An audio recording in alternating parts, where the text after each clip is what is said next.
Welcome to Human Risk, a podcast dedicated to the understanding of human behaviour as a risk. Here's your host, Christian Hunt. Hello and welcome back to the Human Risk podcast. On this episode, I'm exploring a word that we all understand and use all the time. That word is accident. Sorry, it was just an accident, or there's been a traffic accident are common examples. But have you ever stopped to think about the impact the word has? I hadn't until I read the book by my guest journalist Jessie Singer. In There Are No Accidents, The Deadly Rise of Injury and Disaster, Jessie explains that the vast majority of mishaps are not random, but predictable and preventable. What's more, the term accident also changes how we look at things that go wrong. Perhaps surprisingly, the word helps to protect those in power and leaves the most vulnerable in harm's way, preventing investigations, blaming victims, diluting anger, and even sparking empathy for the perpetrators. If that sounds like a lot for one single word to do, it is, but Jessie makes a very compelling case. During our discussion, Jessie explains how the death of a close friend prompted her to write her book and what she's learned from studying a wide range of accidents. She also tells us how and why we need to think differently about accidents if we want to save lives and build a more just society. So please enjoy my conversation with Jessie Singer on why there are no accidents. Jessie, welcome to the Human Risk podcast. Thank you so much for having me. I am so excited to have you here. And look, I know all about who you are, but many of my listeners might not. Can you give us a little pen portrait? Absolutely. I am an investigative journalist living in New York City, and I work also in transportation advocacy, working to change the functionality of New York City's streets to try and reduce death and injury there. And you've published an amazing book, which I'm thrilled to be talking to you about, on accidents. And I wondered, can you tell us a little bit about what inspired you to write it? Absolutely. The book begins for me in 2006 when my best friend was killed in a bicycle accident. And I'm going to use that word throughout, but I hope you can imagine the scare quotes. His name was Eric Ng. He was 22. He was a high school math teacher, and he was killed by a drunk driver who had entered a bike and pedestrian path and was speeding 60 miles an hour. What really got me started on this path to writing this book, however, happened years later. I started to look into what had happened to Eric, and I found that other things, the same accident had happened again and again.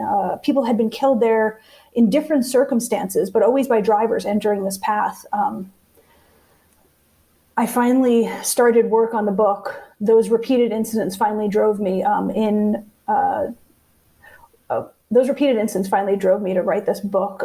When 11 years after Eric was killed, there was a vehicular terrorist attack on the same biking and walking path. And this is the most heavily used biking and walking path in the United States of America. And what happened in this incident was someone with murderous intentions followed the exact same path as the man who had accidentally killed my best friend.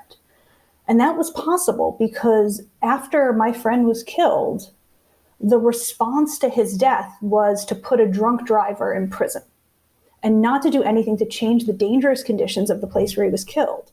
And so that left the opportunity open for the exact same thing to happen again, for the harm to be repeated. It felt to me like such a blatant negation of prevention and a failure to reduce the harm of a known dangerous space that drove me to try and investigate why. Not just the psychology, but the history of why we allow such things to occur. If I sort of summarize, I mean, your basic point is here, we talk about accidents, but our natural tendency, for reasons I'd love to come on and explore, is to sort of think about it, well, it's human error, and we blame the human being. And therefore, we're not looking to solve the root cause of many of these things, which, to put it simply, you're saying is the way we design things and the way we manage risk in the world.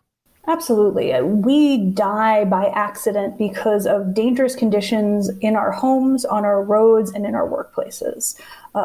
It's a simple matter of exposure to dangerous energy that our bodies cannot withstand.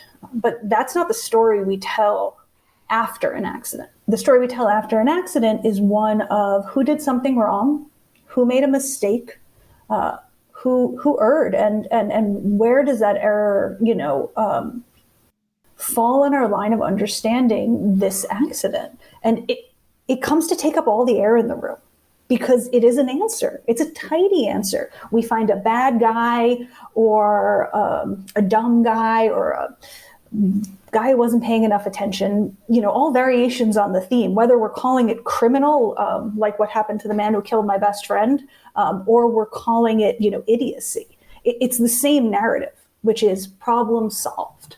And so then the problem occurs again and again and again under slightly different circumstances, because the problem is never actually solved. The dangerous condition is never changed. And this, you point out in the book, is sort of really ingrained in the way that we think about things. So this isn't sort of, it's the way we react, but this is really ingrained. And one of the things I thought was really interesting was you talk about jaywalking and the term. And I was fascinated to discover that there's another term that we don't use anymore. Can you talk a little bit about that story? Because I think that really summarizes how ingrained some of this thinking is.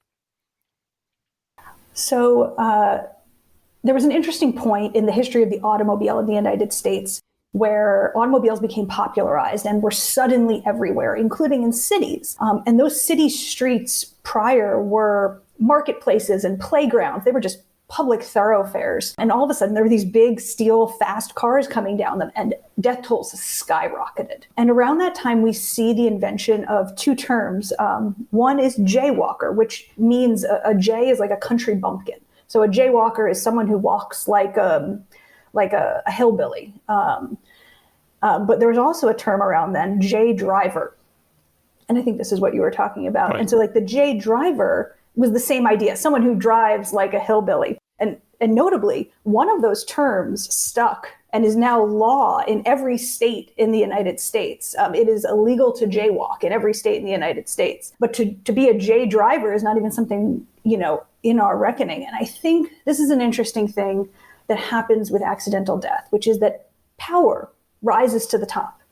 And often that power is the control of government or corporations over different parts of our lives that could keep us safe. But sometimes it's as small as who wins the fight. And a person walking or a person on a bicycle is always going to lose the fight against a car. And so the blame stayed with the pedestrian in a way that it didn't stay with the driver. The driver kind of became absolved of this responsibility for how they drive on city streets. And it's interesting because you talk about one particular incident, but you reference this happened quite a lot, that back in the day, if somebody was knocked over by a vehicle, the driver would, people would surround the driver and kind of blame them. And therefore there was a very clear sense that it was the fault of the person behind the wheel. And we've sort of lost that over time. Yeah, I think this is a really interesting period that, it correlates with the rise in traffic fatalities. And this first moment when the pedestrian is sort of socially downgraded in the urban environment. They go from being the rulers of the street to being secondary. And we do see this period in the 1920s and 30s where there are these instances of mass collective rage after someone is struck and killed by a driver, where pedestrians get together and attack the driver. And I found stories of lynchings, of just, massive mobs, horrible things. And I think this is interesting because absolutely that relationship has totally changed. And we no longer see like that vitriol towards drivers. But I also think it's important to point out that anger and those moments were actually like not very helpful either. And it's like the same structure of blame that I talk about throughout the book. Like that one driver who drove in a way that killed a person is not the problem. The problem is the dominant paradigm of giant steel machines in a dense urban environment. So I think it's important to point out, while the mob is like a fascinating telltale about how power shifted on city streets, the problem remains with the machine and the system rather than that one driver. And you make a very strong, and it's one of those things, I read it, and as soon as you'd said it, and I found myself nodding, I was like, oh, that's really obvious, and chimed in with a lot of other things that I've been looking at in terms of what the impact that this system has on society, because as is often the case, it is the people with the least ability to fight back, with the least amount of power, that suffer the most in a world that has a perception of whoever had the accident is somehow at fault. That doesn't have an equal impact for everybody in society. I mean, I think that's certainly true. And in the US, we see specific and direct inequities that line up with race and income and geography in who dies by accident. In the US, Black people are more than twice as likely as white people to die in a house fire. Indigenous people are more than 3 times as likely to be struck and killed by a driver. People in West Virginia, which is a very poor state, die by accident twice as often as people just across the state line in Virginia, a wealthy state. And so in these statistics, we see a direct correlation between money and power and geography and like who dies by accident. But it's very easy to tell a human error story if you're not paying attention. And to hear of one person dying by accident in a fire and say, oh, why did they leave their space heater on? Or why didn't they close the door when they ran out of their apartment building?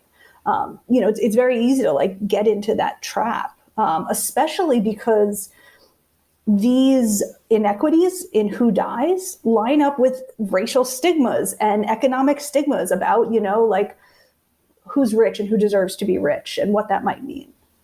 But really, it's a matter of the conditions that they're exposed to. And I think we see that down to a micro level. Like, you're more likely to die in a fire if you don't own your home.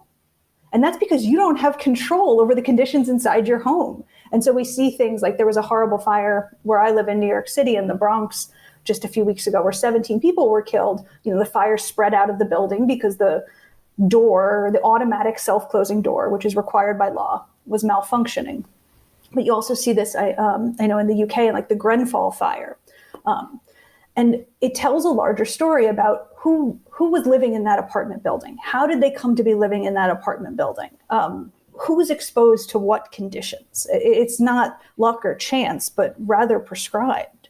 Can you talk a little bit about safety features? Because you talk in there about the sort of, clearly if you wanted to build a car, for example, as cheaply as possible, you would, traditional logic is, well, we don't need to build all these sort of safety features because they're expensive. And you talked about the way that transitions. I thought that was really interesting, the sort of economic logic and the social logic around that. Well, I think one thing we learn about accidental death is that it is often caused by conditions that we're exposed to by corporations. Who builds the car, who owns the workplace, right? And historically, across time, the only time we see accidental death decline is when corporations are forced to pay for accidental death. And so we see that in the Industrial Revolution in the US, when worker deaths were sky high. The only thing that made them decline was the creation of workers' compensation laws, which required the employer to pay when a worker died by accident. And so we see that too in the creation of the automobile, where for the first few decades of the automobile, there was really no public notion that the box that you were in when you crashed mattered, that the car mattered. Accidents were considered a matter of the nut behind the wheel, and that was who the problem was chalked up to. You died by accident because you were a nut. But what was able to happen was there was a brilliant guy named Hugh DeHaven who got into a plane crash. And when his plane crashed with another plane, he survived. Everyone else died. He was the only one wearing a lap belt. And when he looked at everyone's injuries, he was able to figure out that all those other people died by what he ended up calling the second collision. He in the plane crashed into the ground. Everyone else crashed into the ground and then crashed into the sides of the plane. And his lap belt had prevented him from that. And so what he realized was that this was he fell hundreds and hundreds of feet out of the sky. And so he realized that the human body could withstand major deceleration if it was packaged properly, that the inside of the car mattered. And so he actually would go on to study, he was talking about planes there, but he would go on to study car wrecks and look at the photos of injuries of car wrecks, and they all repeated. He said, look, people are impaled by steering columns that don't collapse. They pierce their heads on sharp dashboard knobs. They are cut by glass that shatters. And he went to car companies and he said, hey, here are all the things in your cars that injure people. And from the car companies, it was just crickets for a decade. Nothing happened. And so what we see then is Ralph Nader publishes a seminal book, Unsafe at Any Speed, The Designed-In Dangers of the American Automobile, which broadcasts Hugh DeHaven's then private research to the public and the public is outraged. And it's that information given to the public that creates the first vehicular regulations in the United States and the creation of regulatory agencies responsible for keeping people safe. And so we see a relationship there where the corporations aren't going to do anything until there's a cost, and that there really needs to be public outcry to make that cost occur. And so when we look at that, suddenly your whole thesis around, well, actually, if we started to look at the context and the environments and situations in which these incidents occur, we can recognize patterns. And so what we should do is try and eliminate those patterns. And we say to ourselves, and I do want to come on and explore your views on the word accident, but it's really, what you're really saying here is that lots of bad things that happen are predictable, because we know, particularly now with modern science and technology where we can model these things, we know when things are likely to go wrong. And so if we could actually intervene and design environments that made that less likely, we would save lives and a ton of other things, right? And injuries. We'd improve society massively. Absolutely. And I would almost say that we're never going to prevent things from going wrong. What we can do is prevent the harm of our mistakes. We can throw a pillow between us and our errors. And an example I really like to bring up, because I think it gets at the massive potential for prevention and all of the failure to do so, is naloxone. This is a simple drug which immediately reverses an opioid overdose, an accidental opioid overdose. It doesn't harm children. If you leave it lying around the house, it just saves a life. It just fixes the mistake of having taken too many drugs. But it is not widely available. It is incredibly expensive in the US. It could be distributed with every single opioid prescription. We could all have it in our house like we have fire extinguishers, but we don't. And it really gets at this idea of like how we overcomplicate prevention and how we use these stigmas around human error to avoid or disregard or fail to live up to the potential for prevention. Because instead we say, well, they shouldn't have taken so much drugs. They shouldn't have done this thing that we don't approve of, rather than simply protecting people from their mistakes. It occurs to me a lot of what you're talking about really plays. I mean, something I often say to people is, look, we often design for the way we would like people to behave, rather than the way they're likely to behave. So if there is the potential for somebody to do something, we need to think about the fact that that could happen, and therefore we need to design that out of the system. And so as I was reading your book, I was just thinking this plays exactly into the sort of work that I do, where I look at it and say, if just because you've sent someone on a training course and told them not to do something, that's not a particularly effective thing. If there is a strong likelihood, for whatever reason, out in the wild, that they'll find themselves in a situation where they think it's a good idea, or it feels like the easy solution, or they've just had a sudden moment. And so you're really talking around how we design the world. And we should be designing the world and saying, look, there is a likelihood of people doing silly things, making mistakes, and let's try and design that out. Absolutely. I mean, we are, we're dumb, we're drunk, we're tired, we're not paying attention. And I think there's this notion that we to pretend that doesn't exist. Those very simple human truths. And it leads to a lot of people dying in a way that is really preventable. There's an epidemiologist who worked in the early iterations of the U.S. National Highway Traffic Safety Administration, named Dr. Susan P. Baker. And the way she put it to me was that we need to make the world safe for drunks. Because if we make the world safe for drunks, we make it safe for the sleepyheads, the distracted people, the people who are tired, the people who aren't paying attention. But we don't do that.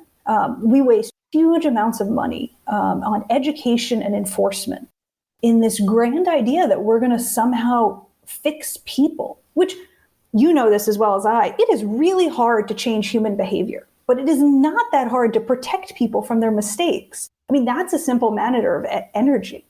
I keep talking about this because it's March and New Year's resolutions. Think about how many people right now are throwing their New Year's resolutions out. To be honest, if they've made it this far, I'll be astonished. Right? And those are things that they want to change. But so, and then there was this fire in the Bronx that I referenced earlier, and I keep talking about it since it was recently here. But afterwards, our mayor got on the radio and he's like, you got to close your doors after a fire. We're launching an education campaign to tell people to close their doors.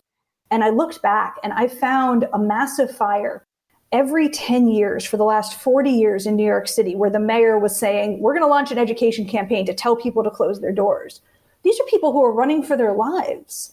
It is this grand idea that we can somehow change human behavior in the worst circumstances, when we as humans can't change behaviors that we want to change in the best circumstances. It's such a falsification.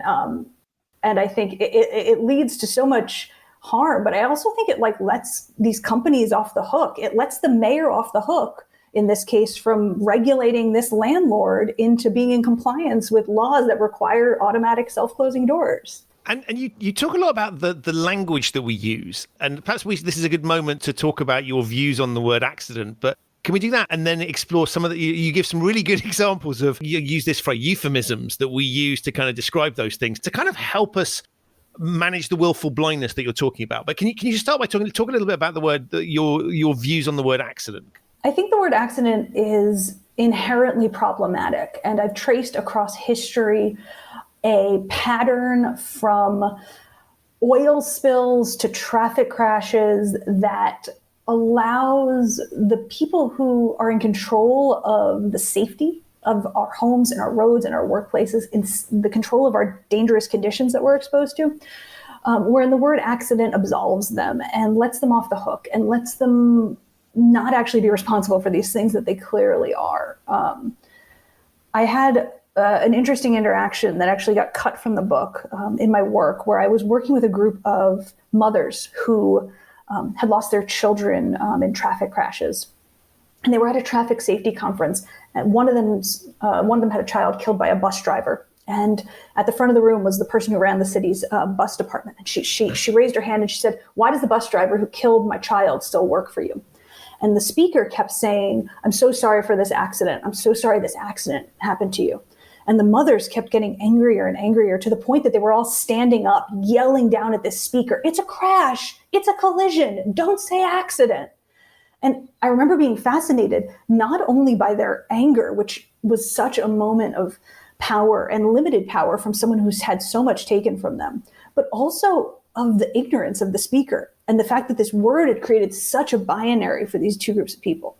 So I'm not super interested in language policing. I'm not going to tell, I don't think people should say the word accident, but I do think that the word accident should be an alarm bell. It should be something that sets off in your brain questions. Has this happened before? Could it happen again? What can be done to prevent it? And I love that, because you're right. When you hear it, it's kind of like as an accident. It's sort of an exceptional thing, and we couldn't put, it's almost a way of kind of dealing with it as a one-off. Oh, yeah. And to your point, lots of things, and your point around the fire, I think is interesting, is that there are so many examples of things where it's kind of happened before. And you talked about Grenfell. So I had Jill Koenig, who's written a book on Grenfell on the podcast recently, and she was citing other fires that we'd failed to learn the lessons of. And I thought that was, it's amazing when you start to see these patterns, and you describe quite a few of these, that there are so many things where it isn't kind of, people talk about black swan event, totally unexpected. We like to, it came from bolt from the blue, but actually we seem to have as a species this track record of ignoring things. And maybe in the very short period of time after it happens, there's a collective view on it that we ought to do something. And then that falls away. And yet there are so many examples of just literally almost textbook repeats of things. Absolutely. And I think what happens, well, it's important. You can talk about the definition of accident here. Accident has two definitions, and they contradict, which I find fascinating. Oh, I thought this was really interesting. Yeah. All right. So an accident, by definition, is a random event. An accident, by definition, is also a harmful event. So at once, it is unpredictable with a predictable outcome.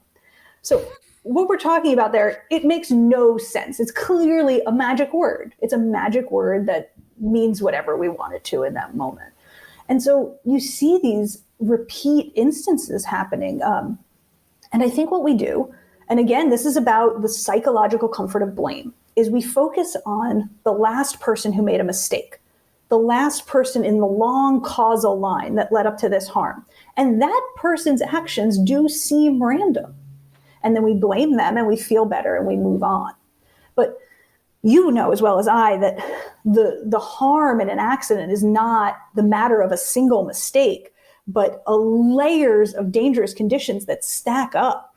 In this fire in the Bronx, a space heater malfunctioned, a self-closing door malfunctioned, a fire alarm system wasn't working, but also, why did someone need a space heater if heat's legally required? So that's another dangerous condition that stacks up that led to this.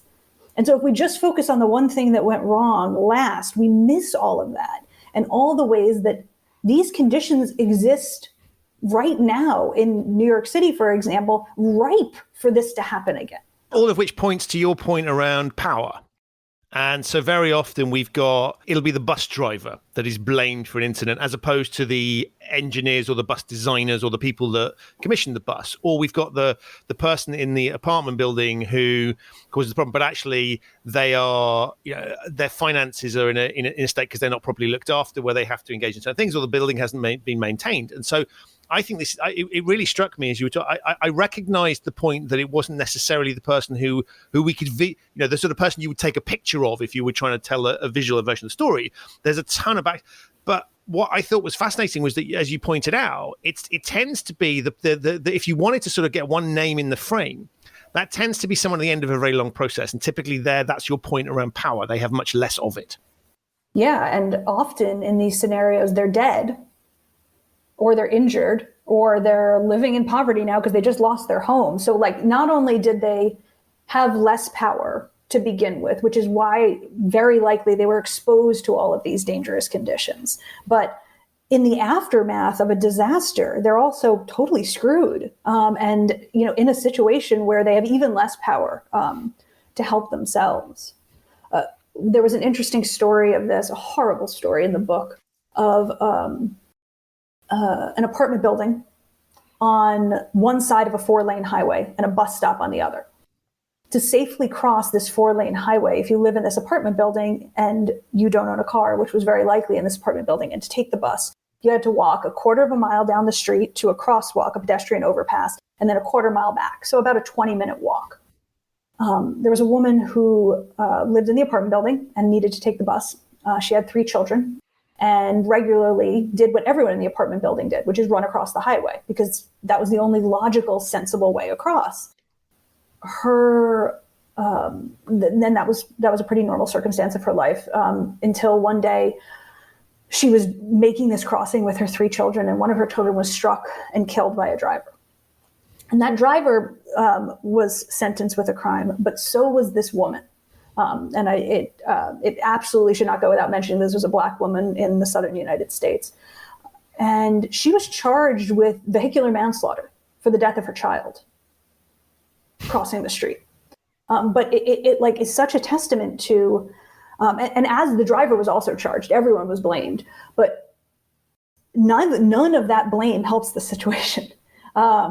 Because the situation is one where in a car-dominated neighborhood where an increasingly poor, increasingly large population of people don't own a car and rely on the bus, no one was building access to the bus. Rather, they were saying, oh, so you don't own a car, you probably don't have a lot of money, you might therefore have less time. Oh, and if you want to cross the street safely, you have to walk 20 minutes out of your way and back.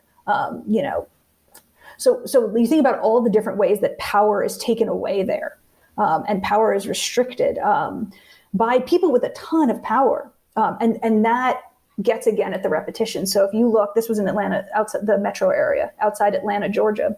And if you look at where pedestrians are killed, almost all of them are within proximity of bus stops. So you're looking at people who don't have the power of a car, physical or financial, and who are constantly positioned where they don't have the power to have a safe way across the street, but they do need the bus to survive because no one's thinking about how they're getting around. It's very, very powerful in the book, but you've got lots of stories that can come with, for very obvious reasons, come with very negative consequences, awful stories that you tell to make a really good. Like, 2 questions, I guess. One, I mean, when you've got your very, very personal story that drove the book, but how is it for you going through these things? Because I found myself just sighing and being, there were moments where I just found really sort of emotional tales that you're telling, because this is human beings ultimately we're talking about here. So it was I don't want to say it was a difficult book to read, not at all. It was super engaging and interesting, but it was, when you think about them, stop, you go, this is awful. this should not be happening, should never be happening, but certainly shouldn't be happening nowadays and still is. How was that process for you? Because you've had to spend a lot of time looking at really awful things. That must have been quite challenging. And subsidiary question is, how did you pick the stories that you decided to choose? Because I presume there was a ton of them that you could have chosen. It was a hard book to write. And I think it also made me cope with the loss of my best friend in a way that I don't know if I had before, by spending so much time with other people's stories.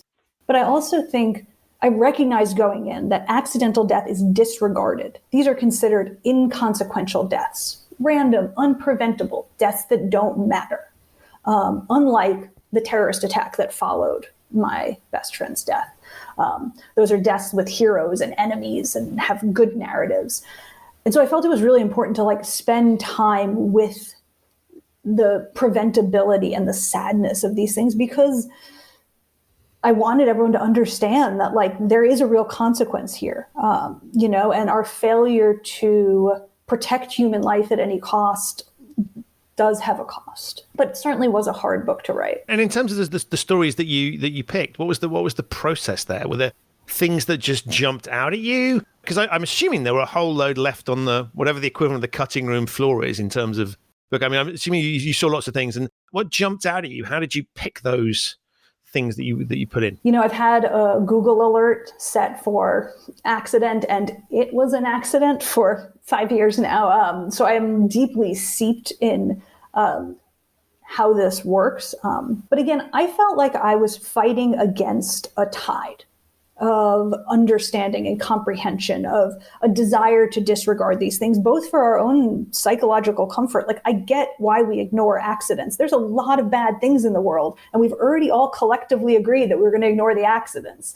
And so for me to push it to the forefront and be like, hey, there's a whole other world of bad that we need to pay attention to, I get that it's depressing. And so for that, I was constantly trying to choose stories that were inarguable, that were airtight, that were forced people to question the idea of the accident. One I point to, and I think, in my opinion, the most important stories in the book are the drug overdose accidents, because again, it's the one we don't want to give it to people. We want those people to be bad, we don't want to grant stigmatize people humanity. And I tell the story, and I correspond with a woman who's in prison on drug-induced homicide charges, which is to say she sold someone drugs and they overdosed and died, and so she's in prison. And I correspond with her, and in her case, she had realized that there might be fentanyl in the opioids that she sold, and she called the person who did die and said, hey, I left a voicemail saying hey, be careful with these drugs, they might be too strong. So she incriminated herself in an effort to prevent an accident, which I thought was a fascinating look of redemption, right? Which did not change her fate, but I thought was something that I really wanted people to consider. I wanted people to see her humanity. So that was a big point. But to the point about it being dark and depressing, I would like to say that I do see an optimism here. And that optimism is that accidents and injury-related deaths are not cancer. They're not COVID. There's nothing complicated here. Injury prevention is simple. It's pillows and seat belts. It's naloxone, drugs that have been around since the 1960s. The tools are there. We don't need to figure anything out. We just need the political will to change it.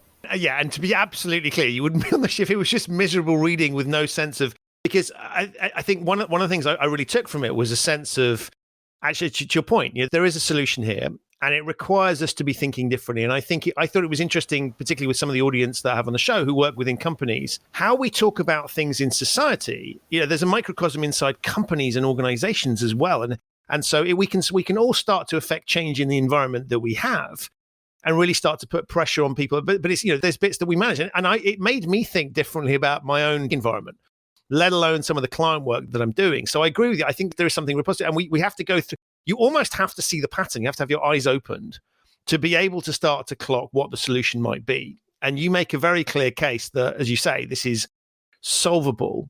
So I guess that comes to the question of, I can go back to an age when we were ill-informed, and I could potentially point to certain countries where I might say, they're not as advanced, or they have political systems that don't lend themselves to people campaigning. But what's fascinating is you're not talking, yes, there are some stories from way back when, but you're talking about the 21st century in one of the most advanced countries in the world that is a democracy. And so it's fascinating in a way that we still have those problems here. We like to think of ourselves as very civilized. And yet what you've pointed to is a complete lack of civility. And it's neatly disguised with language and process and other things. But it's quite astonishing. This is alive today. And we are still designing processes, be it roads, be it systems, that perpetuate some of these inequalities and some of these things, and therefore we're continuing to make the same mistakes. Absolutely. I would phrase it as unbridled corporate power here in the U.S.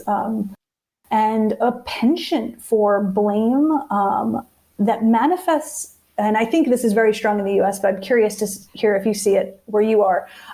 There's an idea here that personal responsibility will save us all, which really kind of feeds into my blame paradigm, that like, the answer to all our problems is like you solving it for yourself, which of course totally disregards all the different dangerous conditions that we're exposed to and the ways we're differently exposed. And I'm curious if you see that there. Is this idea that personal responsibility is some sort of miracle drug present in your work too? It's fascinating because I do think the litigious nature of US society, and you see that, it's fascinating for me because it permeates all sorts of things. So if I think about drug advertisements on TV, the amount of disclaimers and all sorts of other things that are in there, and in ridiculous things like sort of, caution, this contains hot contents, right? For a coffee cup, right? It's blindingly obvious, but we have to put that on there because someone might sue us. So I see that, and all the, that's just a manifestation of a system. I see that as being slightly different. But I do think there is a rhetoric in certain parts of certain Europe and other parts of the world where I would say, there is a little bit of a blame culture. And I see this coming through in what's loosely called victim shaming. And this is, I think, where there's very clear inequality between men and women. It's kind of like, woman gets raped. Well, you shouldn't have been wearing those clothes, is the implicit. What were you doing out late at night? As if it's sort of her fault, when actually the cause of the problem is blindingly obvious, right? It's generally not women attacking women. And so I see, it's funny, it doesn't manifest itself in quite the same way, but I think that mindset of, well, if only you'd taken more care or been more responsible or insert sort of, sensible sounding words here. And there is a certain amount of, well, it's your fault. And I think that is definitely there, but it's not underpinned by, we're moving in the direction of this awfully litigious thing, which I don't like because I think it feeds, it just becomes worse and worse when you've got that. But I do see similar dynamics, certainly in other cultures, yes, but not quite in the same way.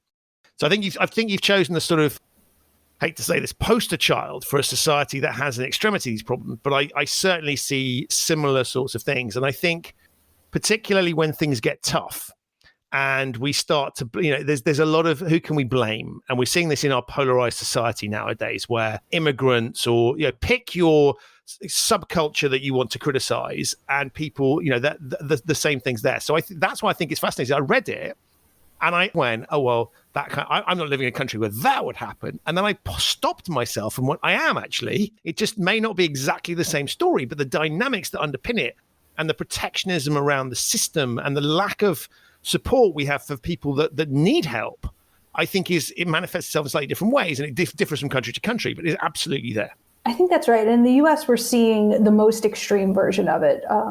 Something that's not happening in Europe right now is happening in the US, which is that there's a major and exponential rise in accidental death. It's growing faster than the population. So much so in 2019, 173,000 people were killed in accidents. In 2020, that number jumped to more than 200,000. That's a massive year-over-year rise. And what we track, it's funny you mentioned the litigious society, is you can see that this rise starts in the US in 1992, which is a few years after our then President Reagan dismantled and defanged our regulatory system. It still exists, but it's a shadow. And started to push for tort reform, which is to say, to make our society actually less litigious. But I would argue that the litigious society, first of all, as a derogatory term, is a myth invented by corporations and insurance agencies in this country so that they could get away with something that we call tort reform, which is laws that restrict your ability to sue corporations. So it's become harder and harder when a corporation accidentally harms you, whether, I track a case of a an amusement park ride that was known to rust and deteriorate. So whether it's something big like that or something like an opioid manufacturer advertising their drug as non-addictive and then it killing many, many people who become addicted and then overdose. We've got all these new restrictions, so you can't sue those corporations. But like I said before, the only time we've ever seen accidental death decline is when a cost is put on corporations for those accidents, whether that's in the form of regulatory fines or in the form of workers' compensation and tort lawsuits. And so like you can track, like people used to die much more commonly in the US in anesthesia accidents. So, you know, there was an accident in the distribution or in the amount of the anesthesia and they didn't survive. And then there were a series of large-scale tort lawsuits. And the industry, the anesthesia industry, changed its practices. It changed how much someone had to work, you know, the amount of hours an anesthesiologist could work. It limited the amount of training, you know, it increased the amount of training they needed. They changed the whole practice. And accidental anesthesia deaths plummeted as a basis of those lawsuits. So I feel like if you're going to live in a deregulated capitalist society, then you need to be litigious because the corporations are never going to do anything to protect you otherwise. But in more regulated countries like yours, I feel like it's less of a necessity. Yeah, I mean, I think as you were talking, I was thinking you make a very strong case for unionization and the powers that brings. You make a very strong case for regulation. Both of which are basically saying, well, that we can't trust these institutions, organizations to do it on their own, right? We need to find other ways of, and both of those I agree with and I think is interesting. But it also occurred to me that one of the things that we have got is greater transparency than ever before. And so if you were the victim of an incident, it might be very difficult to find out that this has happened lots of times. But nowadays, with technology, there's much greater potential for information sharing. And so what used to be the preserve of the investigative journalist, you know, there's much more opportunity to share things. Do you see that as a positive, or am I just looking at the world through rose-tinted spectacles? Well, another thing we're also seeing as part of the rise of tort reform is the increased ceiling of cases. Like tort, one of the ways tort helps is it makes these accidental deaths have a cost. But the other reason is it puts on the public record what corporations are doing. And so you were talking about coffee cups earlier, a reference to the famous McDonald's coffee case. The reason we know about that is because the case was public record. And that public record, you know, became part of the discourse. And so we could learn about how long McDonald's was negligent and how they were cost cutting in all these ways that led to this accident. So I think there's a yes and no there, and there is more information sharing, and I think there is a little more outrage sharing. But, you know, so something that's happening in the US right now that I know is not happening in Europe is we're having a pedestrian death crisis. Pedestrian fatalities are skyrocketing and have been for about 10 years in pretty much direct correlation with the rise of large SUVs that are much more powerful. And we're not seeing a regulation of those SUVs. We're not seeing the step up in regulation. And so there is kind of a question of like how much outrage is needed, how much information sharing is needed before we can like actually get to change in a society where so many of those protective systems like regulation have been dismantled or captured by corporations and are subject to, you know, dark money and whatnot. Yeah, I saw, I think it was an electric Hummer, and I just thought, and it was massive. And it was kind of one of these things. So it was interesting because on the one hand, it was solving it was trying to address the climate. Let's ignore the size of the motor that you need and the power that you need to make this thing move. But I thought but yeah, I mean, you're right. We tend not to have those larger vehicles. And I think particularly in Europe, there's much more of a push towards cycling now, away from vehicles and thinking about alternative transport methods. But one of the things is interesting and an argument that could be made, and I say could because I'm not necessarily pushing it, is that you say, okay, what you're basically doing is let's eliminate all of these things. There is a risk, isn't there, that in a world where people think all of the risks have been eliminated, that they become more careless. So what you might term risk compensation. I'm not suggesting we're anywhere near that, but do you see that as a danger at any point, or do you think the good of what you're suggesting far out, well, we're miles off that? There's a version of that argument that's been raised in the US, which is what they call a moral hazard. And it was raised after seatbelts were first regulated, that people would be reckless because they were suddenly more protected. And it's also been raised about the distribution of naloxone, that people would use drugs more recklessly because they had access to this cure-all. And my reaction in general is this way of focusing on the last person who made a mistake yet again, and not what we can do to reduce harm. I mean, like, almost like, who cares? I mean, if we save 10 lives with seatbelts and one guy drives more recklessly, are we really going to argue about that? First of all, it's totally theoretical. It's never been proven. It's a way of distracting us from all the ways we can prevent harm. But it also, it's like an obtuse way of victim blaming. You know what I mean, right? Like, it's a way of saying, like, if you drive recklessly, you deserve to die. If you use drugs, maybe you deserve to die. Like, that's what is inherent kind of in that message. And I would like to make the world safe for drunks. I would like to protect people, even if I disagree with their behavior decisions, even if they're bad people. And I say this as someone whose best friend was killed by a drunk driver.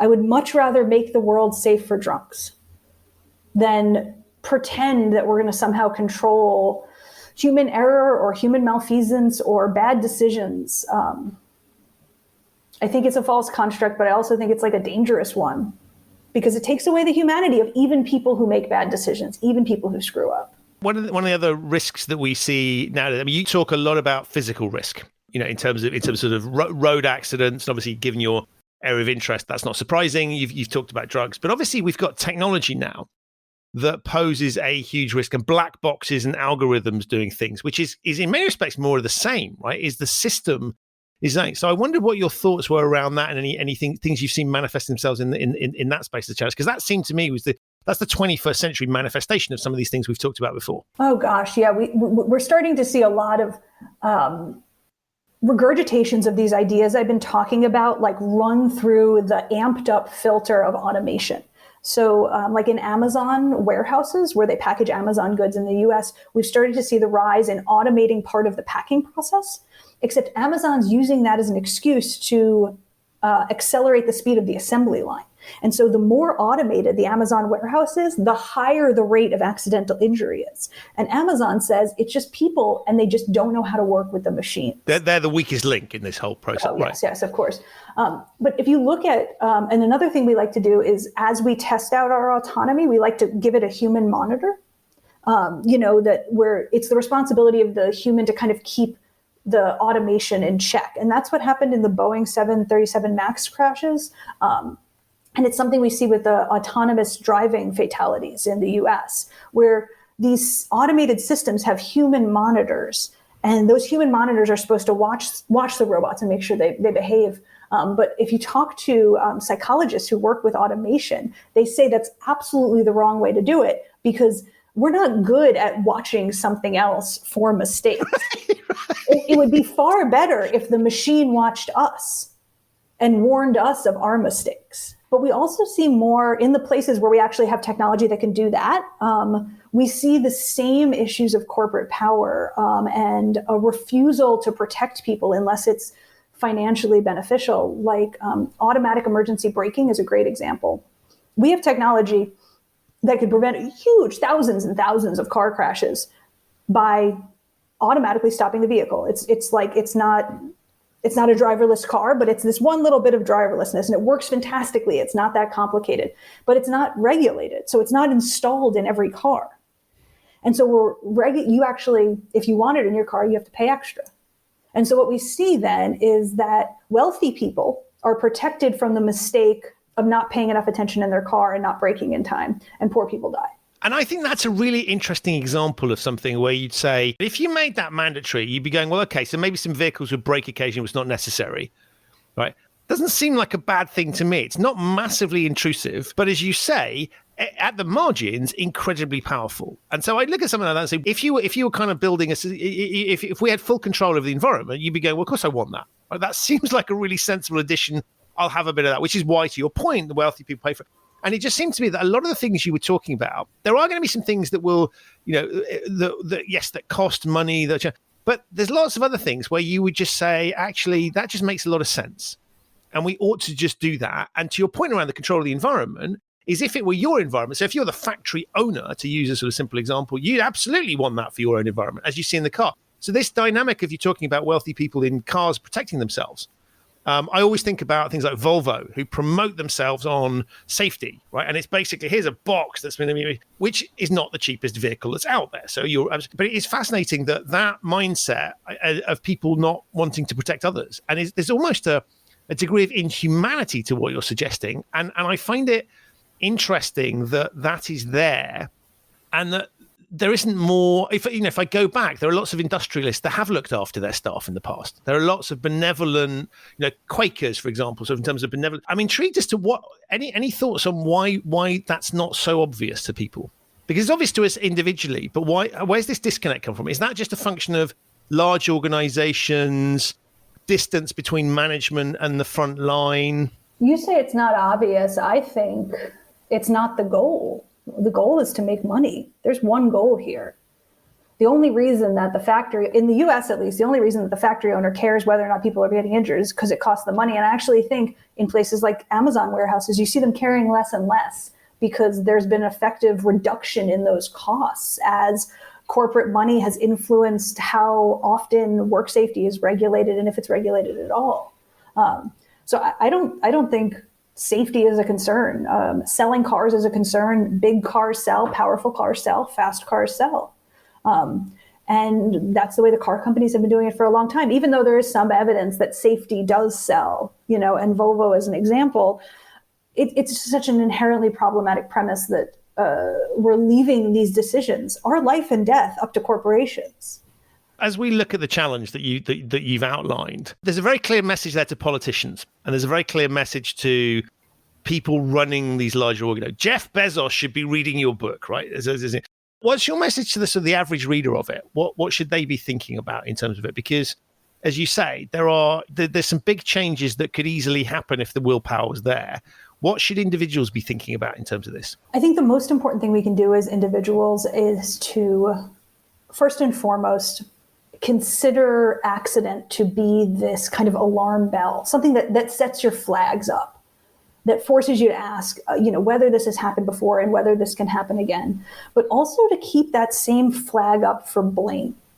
And this idea that when the worst occurs, there's a last person who's been blamed, a person who made a mistake or a person who made a bad decision, and start to question that narrative.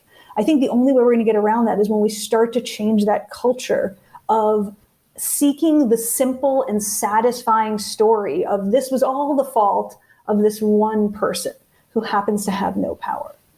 And I would also encourage, considering there are such stark racial and economic outcomes for accidental death, considering how divided these are and who the victims are most likely to be, I would encourage people who do have power, social power, economic power, to keep that conversation at the forefront and to try to fight for the simple idea of protecting human life at all costs, with the understanding that it might not be your human life. And it might not be you that you're protecting. It's someone who needs protecting more because they're more likely to be exposed to dangerous conditions. And it's interesting, actually, when you talk like that, because I was thinking about COVID. One of the reasons that we do things is nothing to do with, for those of us that are in reasonable health, it's nothing to do with us. It's to do with protecting people that need that support. So there is that sense of community engagement that's there. I mean, it's waning a little bit, and certain people weren't bought into that, as we know. But I think that's an interesting piece. And the other thing that occurred to me is as we look at, and I sort of speak to people that design systems, and I'm looking at kind of compliance and ethics systems, but we can think about physical systems as well. Is almost to be bearing in mind what you're saying. So as we design things, there is going to be inherent bias built into it, and we can't necessarily always identify it. But I think, and you raised some lovely points in the book that reminded me of Caroline Criado Parra's Invisible Women, where she talks, and you talk about the design. We design for men. And if we'd stopped and thought, and just thought, well, hold on, the crash test dummies that we put in that car, or the bulletproof, the body designed for the bulletproof vest doesn't really help women. It's designed around a man's body. If we started to think about that, take that mindset into everything that we did and say to ourselves, okay, we may not be able to design the perfect thing, but let's be aware of the side effects of the design that we've implemented. In other words, let's not just assume we've got it right. Let's assume where might we have got this wrong. And how can we design for the lowest common denominator? Not the perfect person or the most powerful person, but the least powerful person, the person who's most likely to be harmed, the person who might be distracted or drunk or, less in control of their environment. If we design everything for that, then everyone's protected. If we give up on this idea that humans are perfectible and we should be designing for that perfect human. I love that because one of the things I think is so fascinating is we often design for the average, but there may not be an average. Yeah. Why are we designing for the average? Right. It's insane, right? But I thought that even the phrase lowest common denominator, right, has a sort of negative vibe to it. People go, that's so awful. Lowest common denominator argument or whatever. But to your point, if we picked on that and said, okay, what does this do to the most vulnerable? And we will work around that. I think that's a really interesting framing. And yeah, it's going to cost more money. But I think to your point, that's a really helpful, positive, engaged start point for, we may not be able to do it all immediately, but I think, correct me if I'm wrong, but your point is not that we have to, this isn't about sort of revolution overnight. So let's start thinking about this stuff and let's get this number down, because the stats are horrendous when you look at them in the way you've described them. Absolutely. And that's the thing that gives me the most hope about accidental death, is that prevention is a multitude. You prevent traffic crashes with automatic emergency braking, but also with better crash protection and with redesigning your roads so everyone feels like they need to slow down, and bollarding pedestrian and cycle paths away from roads, and having EMTs on call and accessible. All these things reduce the harm. There are a million ways to do this, a million points we can intervene. And you mentioned it's going to cost. The point I always make is we can pay for it now, or we can pay more for it later. Because you know what? If you have the same crash on the same road, once a month, you're repairing that roadside barrier once a month, and you're paying for the healthcare costs of the people injured in those crashes. And that all costs more than prevention. Right. Very, very good point. So you've published the book, which clearly comes highly recommended. Otherwise, you wouldn't have been on the show. And I know you're out doing lots of these sort of promotions. What's next for you? Or is it too early to even start talking? I was going to go on vacation and take a series of naps. But after that, I'm interested in exploring the chapter in this book on blame, and this idea of good guys and bad guys, of absolvable people and people who deserve our ire, I think can be expanded far beyond the realm of accidental harm. And I'd like to learn a lot more about the psychology of blame and the psychology of villainization, and how that prevents us from creating social structures that make people's lives easier, that make people's lives better, but that make people less likely to interact with any kind of harm. I think that's really, I thought that was a really interesting part of the book, because I was thinking back to basic narratives that we all get when we're growing up. So whether you think of the Bible, the concept of sinning, there is admittedly a path to redemption, but there's very much this heavy around, it is this personal responsibility trope. And then you look at children's literature and some of the very basic, for understandable reasons, we keep it relatively simple and black and white. But nonetheless, there is narratives there. And as I was reading what you'd written and sort of thinking around it, I was reflecting that we kind of come into society with a lot of that baked in already, which doesn't help us when we think about things. And so what you were also doing was provoking me to challenge some of my very basic presumptions around that, some of the basic biases that I just walk around, not even necessarily relating to this subject, but just sort of more broadly. So I wanted to say, one, thank you for that, but two, please go and do that, because I think it's really, really interesting. And I think if we don't deal with some of the emotional side of it, like, why is this happening? We're not going to solve some of these physical problems because those are the barriers to solving it. So in many respects, this is the perfect human risk case study, which is it's human decision making that is, one, is the subject, but two, is the cause of it. And it's not necessarily the person, as you say, that's kind of that we see in the photograph. It's the designers, but a lot of that does come from emotional reactions to things. I think that's absolutely right. Blame feels good. We find a bad guy, we feel better, and the problem remains. Nothing gets solved. Well, look, I think it was literally a mind-blowing read. I thoroughly enjoyed it. I'll put links to the book in the show notes, Jessie, but so that people can dive straight into their bookshop of choice. Remind us what the book's called.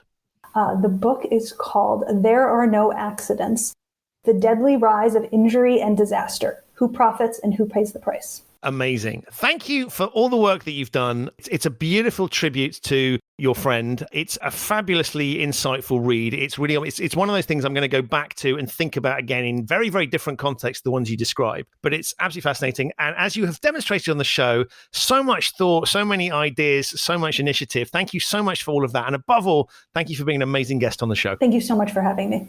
So that's it for this episode of the Human Risk Podcast. My enormous thanks to Jessie for appearing and to you for listening. To find out more about Jessie's book, There Are No Accidents, The Deadly Rise of Injury and Disaster, Who Profits and Who Pays the Price, have a look in the show notes. There's a link to that there. There's also a link to Jessie's website and some of the other topics that we discussed in the show. If this is your first time listening to the Human Risk Podcast, welcome. You can subscribe wherever you get your quality audio content. It's available on all of the major podcasting platforms. If you like the show and have yet to leave a 5-star review for it, please do on whichever platform you're using. It really does help. To find out more about Human Risk, the work that I do with my clients, and to subscribe for the Human Risk newsletter, visit human-risk.com. I'll be back very soon with another episode of this show, but in the meantime, stay safe, try and avoid using the word accident, and thanks for listening.